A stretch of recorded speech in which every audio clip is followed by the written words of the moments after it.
this is amazing how wisdom is being portrayed here.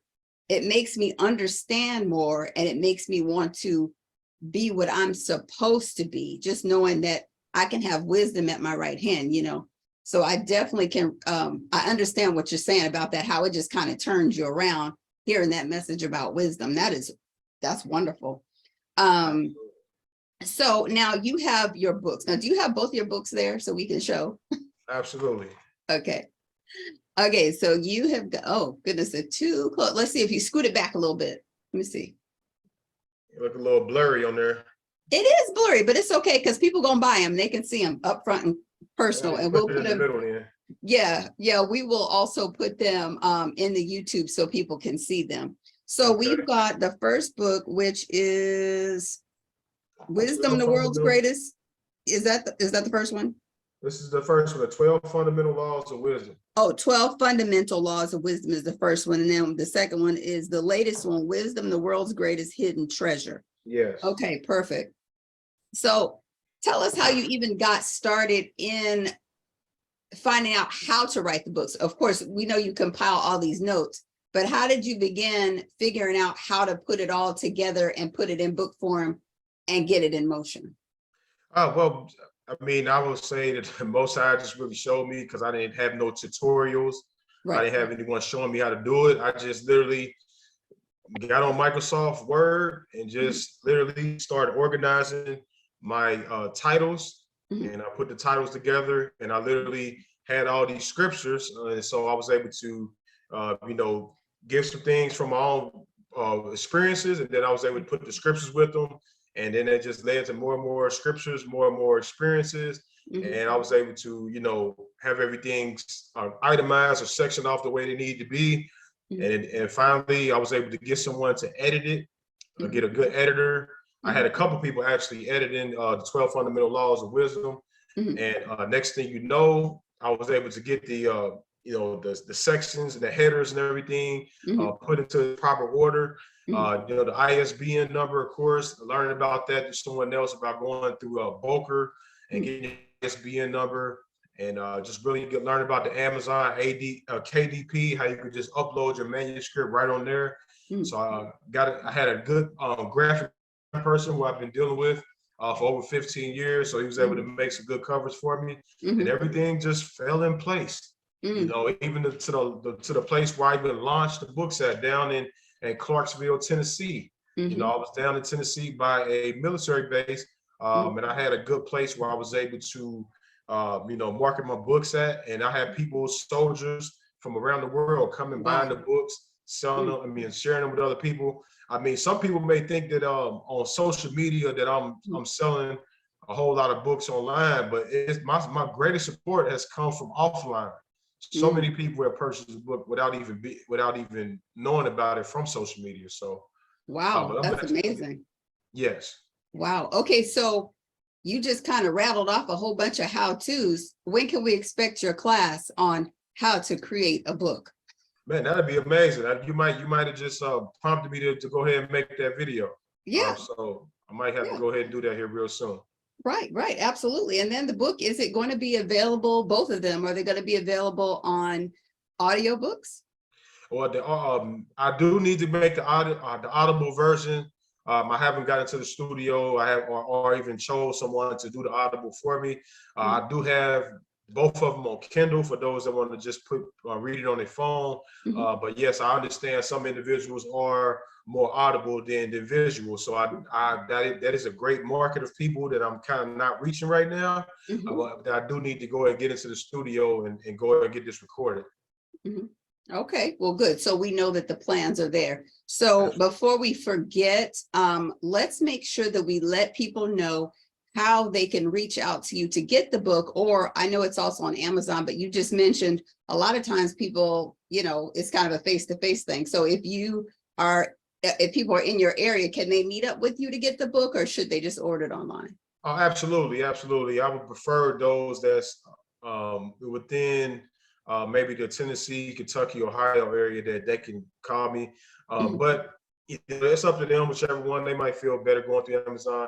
I get a little more percentages if they come straight to me. Of course, going through Amazon, they got their hands into the pot and they trying to get so much money out of it. But yeah, they can reach out to me, of course, through the email, brotherjoseph@gmail.com. Okay. Brother Joseph, YOSEPH, Brother Joseph, YOSEPH@gmail.com. They can send me a message if they're in these 3 states.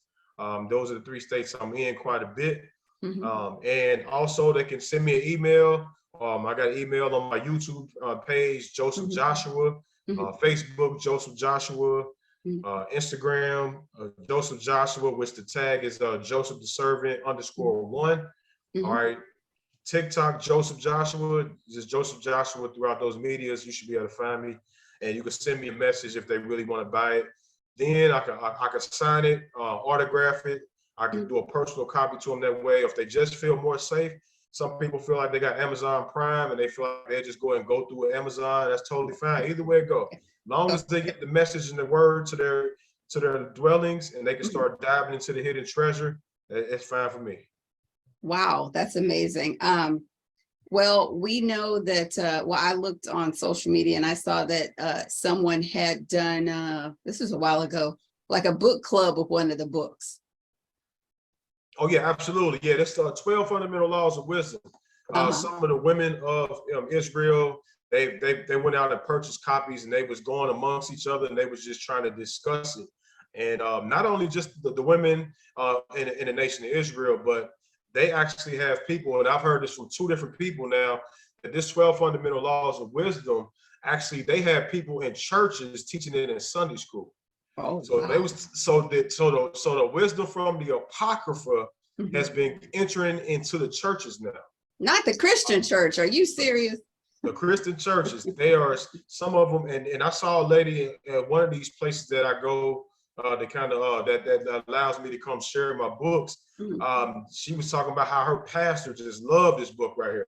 Wow. I'm just like, wow. So in this book, alongside of wisdom, I slide the Sabbath day in there just a little bit on one little part. I talk about how we don't mention the name, or we don't mention Lord or God because the Babylonian deities and the Hebrew stuff like that in the preface. So when they're reading this, it's like something is getting the hold of these people.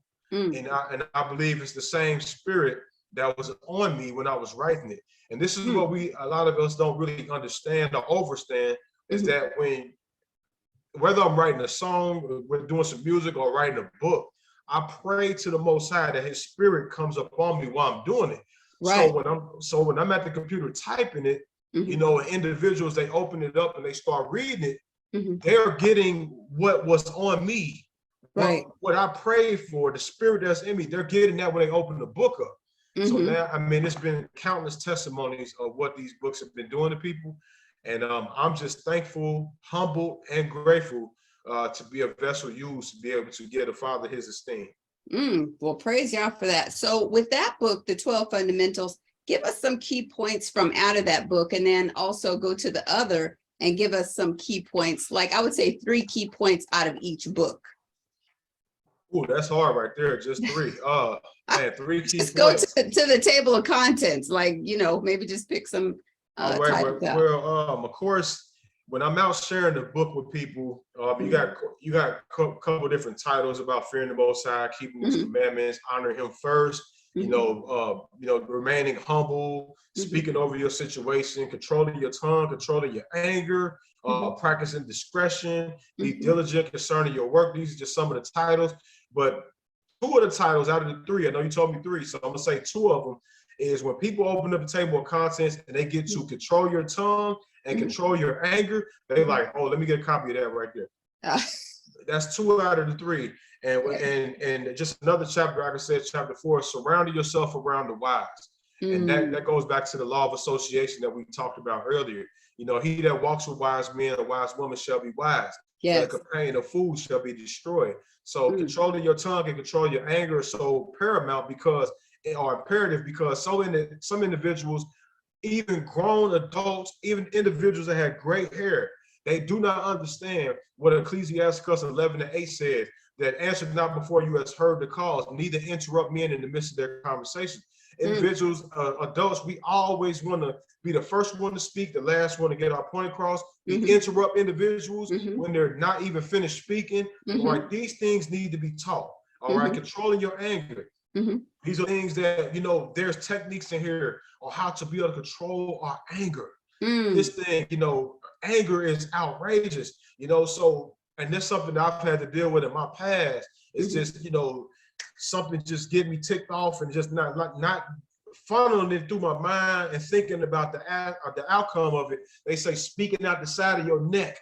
Wow. You know, just being a person that just say whatever comes and just not really funneling it through, and that controlling your anger. You get all these wisdom scriptures and precepts and examples on how to control your anger, control your tongue, and it's so much more. So in the next book right here, of course, this first book right here, 12 Fundamental Laws, they got 12 chapters. This right here has 39 chapters. So you talk about 100 pages, you talk about 300 pages.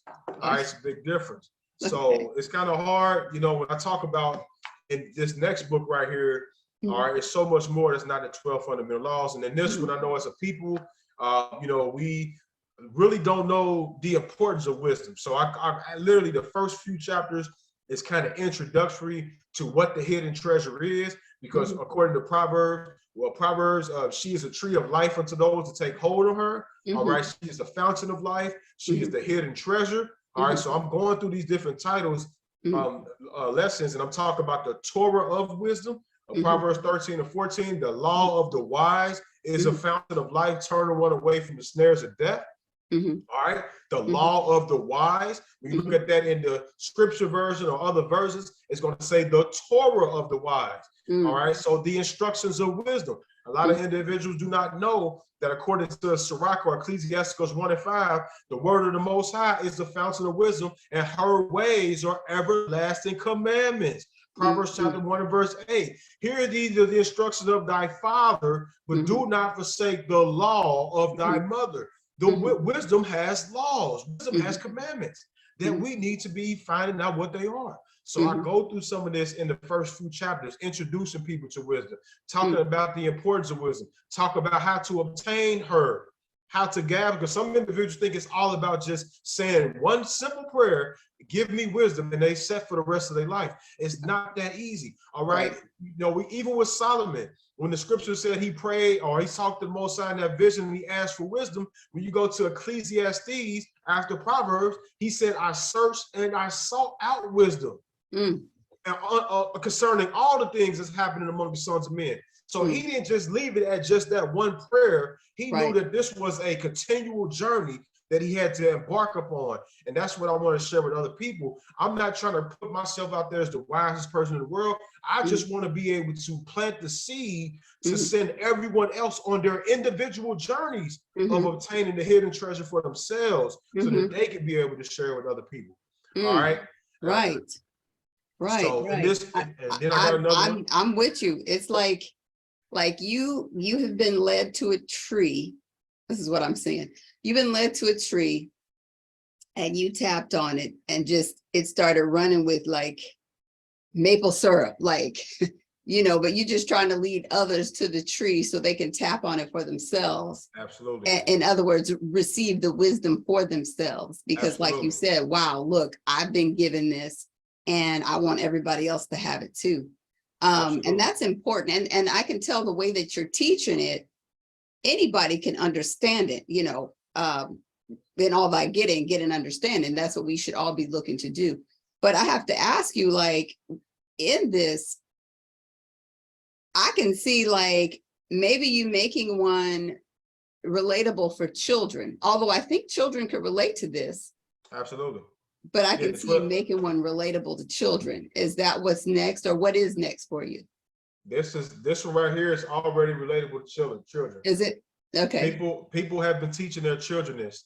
Okay. And it's to the point to where if you're 70 or if you're 97, It don't matter. All the ages in between, because this you said a key point when you talked about, you know, being able to make it plain. A lot of sometimes when we hear this word wisdom, we think about some old mystical, spooky thing that, you know, put some little music behind your wisdom, and it's no. Scripture tells us that her ways are plain to those that understand. It's plain. It's simple. That when you could break it down into a way, and that's what individuals have felt about both of these books. They like, wow, I did not know wisdom was that easy to understand, because people want to make it seem like it's just so out there to where it's beyond people's comprehension. The reason why it's beyond people's comprehension, or Ecclesiastes chapter 6 and 22, it talks about the wisdom is not manifest unto many. The reason why she's not manifest unto many is because there are not many people that are searching and seeking after her. For those of us that go on a journey and start searching and start seeking, it says she will make herself known unto us. And when you get a hold of her, do not let her go. So for those of us that are really immersed into the process, they know that it's not just about asking. All right, he said, I love those that love me, and those that seek me early shall find me. All right, it's prerequisites to gaining wisdom. And individuals, they're just stuck at the point of you just got to ask for it, or wisdom is just a spirit. Those are two basic things right there. I understand it's a spirit of wisdom. We understand you have to ask for it, but it's a whole lot more that comes along with being trusted. Let me ask you, if you have a great and a valuable treasure, are you going to share it with someone that do not appreciate it? Are you going to share it with someone that don't see the value in it? The Bible tells me not to cast my pearls before swine, so absolutely not. So why is wisdom going to do the same thing? The most precious gift outside of the Ruach HaKodesh, which some people even intertwine them as being the same. Why would the Most High give his precious gift to those that don't even appreciate it? That's mind-blowing, because we have been, I liken us to spoiled brats. You know, we've had so many chances with the Most High Yah. We've had so many chances. We've had warnings from him. We are still having warnings from him, and we take it for granted. You know, I remember when I used to go up to the church, have him slap me on my head and fall out, and get up and go back outside and do the same thing over and over again. Yeah. So that only gets you so far. Some people die, you know, some people just die. Like you're going to die in your sin. But he's given me so many chances, and it's gotten me here to this point.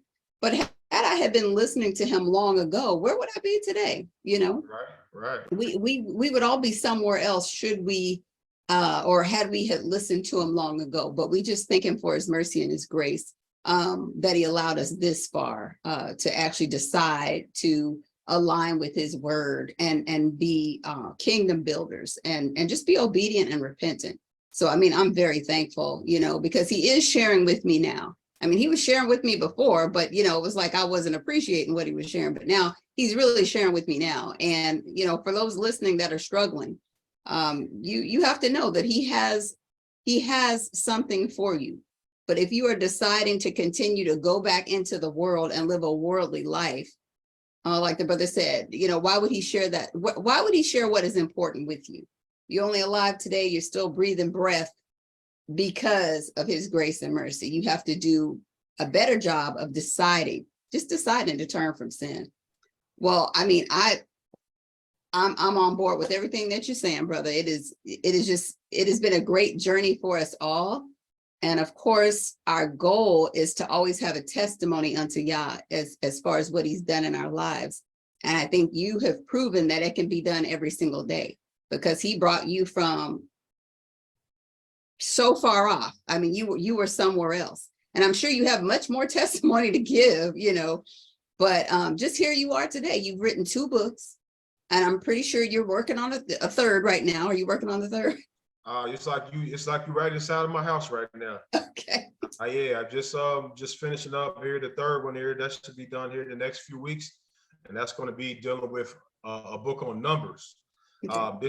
That is a hidden language that many people do not understand. I'm not talking about no gematria. I'm not talking about no spooky type of stuff, but the Most High communicates through numbers. And you know, I've been able to reveal that information, and I'm sharing it with other people as well. So because individuals, they see these numbers in their dreams and in their visions, They start thinking about, why do I see the number 12? Why do I see the number 7 and 40 and number 3? And I seeing 11, 11 and 12, 12 and 2, 2, 2 and 3, 3, 3. They don't know why they keep seeing it. And so because they don't know why they're seeing it, they go straight to, Google or YouTube. They find an angel numbers and they trying to figure out what these numbers mean. And they don't understand that the Most High, it's a language that he's trying to reveal to certain people. All right, it's a language that very few people understand, just like the wisdom is very few. So, I happen to be a person, I guess, that he felt that he can be able to share it with, and now I'm just sharing it with other people. Wow, that is a blessing, and what you say is very true, because we have dreams, and instead of just sitting with it for a minute, because I think that's what you should do. Like, you wake up and you're like, wow, what was that about exactly? And instead of sitting with it, you just simply you go straight to Google, and Google takes you here, there, and everywhere. You'll go to some Indian thing, and you'll go to some Christian thing, and then you'll go to some demonic thing, and if it's not about Yah, it's all demonic thing. But then you try to piece together what you think that it means, instead of saying, okay, well, let me see what Yah is telling me about this. Let me write it down, because that's what you really should be doing. You should be sitting with it, and you should be writing it down, and you should ponder it in your heart, and just, commune with Yah about it, because he will reveal it to you if you're seeking him. But why would he reveal it to you if you're seeking other places about these dreams? So what you're saying is totally right. People need to have an understanding about what all these things mean, how to even think about them. So I think that that's going to be good. When do you expect it's going to come out? This will be out by the next month. The end of next month, it'll be out. Between I've been secretly working on it. So when you just said about me working on it, it's very few people that even know I've been in the lab, working on this book. And I visited the congregation a couple weeks ago, so I did kind of let the cat out the bag with them, because I did a lesson on numbers in their congregation, and there's people that really, they want to know more about it now. But it will be published, Most High is willing, by this time next month. It should be, hard copy should be ready to go, and definitely by the first week of March, I should be out here with copies ready to have on Amazon, or for people to contact me personally so that they can get their own copy of it. All right, what's the name of that book going to be? It's going to be the spiritual and prophetic meaning of numbers. Okay, well, we definitely will look for that. That is exciting. I'm excited about it. So do you have any last words for our listeners? Just search and seek for the hidden treasure. All right. The wisdom, according to Proverbs, it said, she is more precious than rubies. And out of all things you may desire, there is nothing to be compared to it. That means that everything in this world, all right, if you could compare everything to wisdom, is no comparison. Wisdom is the thing that we are supposed to be searching and seeking for our whole entire existence on this earth. It is something that I have committed the rest of my life to. All right. It doesn't stop after these books. It's continuing on.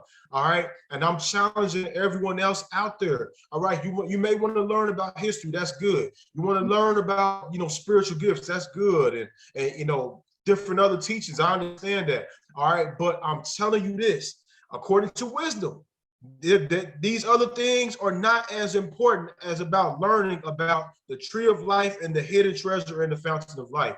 So whatever you need to do on that journey, of course, ask the Most High, pray about it. You have resources right here. What I've done, instead of you having to go through all these wisdom books and put all these titles together and take who knows how long to be able to do it, it's already done for you. Right. It's done for you already. You got a guideline on how to do it if that's the way you want to go. All right. Seek wisdom for yourself. Also, as well, if I could throw this out there real quick, I got about 100 videos on YouTube concerning wisdom and the topic, and it's going to be adding to that, on a weekly basis. So it's a lot of different teachings, a lot of different breakdowns that are scriptural related. All right. And that you could be able to glean from, add to your life, and help you as you continue to go on that journey of the Most High. Wow. Well, praise Yah for that. We definitely thank you for joining us today. And we invite everyone listening to purchase those books and look for the new one coming out concerning numbers, because I think we all need to know about that. Also, we want to leave out on our scripture that we read, Philippians 4:8. Finally, brethren, whatsoever things are true, whatsoever things are honest, whatsoever things are just, whatsoever things are pure, whatsoever things are lovely, whatsoever things are good, of good report. If there be any virtue and if there be any praise, think on these things. Again, that's Philippians 4:8. And I am your sister, CC Pruitt. And make sure that you tune into PQLR1 radio, where Yah is first. You can download it on your Android app or directly from your browser. Also look us up on YouTube, PQLR1 radio. Also on social media, same thing. If you have a testimony, why don't you make sure that you send it over to us? We look forward to uploading it. So